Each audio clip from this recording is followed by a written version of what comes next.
টানা ভারী বর্ষণে তলিয়ে গেছে বন্দরনগরী চট্টগ্রামের নিম্নাঞ্চল। চকবাজার, বাকুলিয়া, আগ্রাবাদ, ওয়াসামোড় সহ নগরীর নিম্নাঞ্চলে পানি জমে সৃষ্টি হয়েছে জলজট।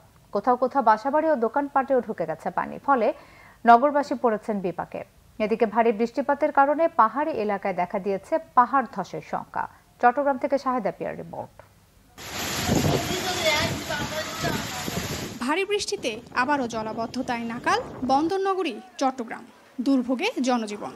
মঙ্গলবার দুপুর 12টা পর্যন্ত গত 24 ঘন্টায় 76 মিলিমিটার বৃষ্টি হয়েছে নগরীতে। এতেই ডুবে গেছে নগরীর নিচু এলাকাগুলো। এখানে মানুষ চলতে কষ্ট হচ্ছে, গাড়ি চলতেছে না, গাড়ি নষ্ট হচ্ছে, মানুষ উল্টে পড়ে যাচ্ছে, অ্যাক্সিডেন্ট করতেছে। এখানে প্রত্যেকটা সিটি এলাকা, অত্র এলাকা মানে জোয়ার পানি। হাঁটু পানির নিচে নগরীর ভদ্দারহাট, চকবাজার, কাপাসগোলা, মুরাদপুর, বাকুলিয়া, প্রবর্তক মোড়, আগ্রাবাদ, সিডিএ, হালি শহরের বিভিন্ন সড়ক ও অলিগলি।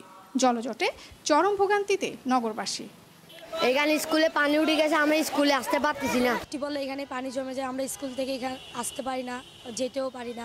রাস্তার ভিতরে পানি উঠে যায়, তা আমাদের শরীর সব ভিজে যায়। এখানে রাস্তাও কিছু ভাঙাচোরা আছে, এতে মানুষের এই পানির ভিতরে হাঁটা চলার পথে মানুষ পায়ে আঘাত টাঘাত খায়।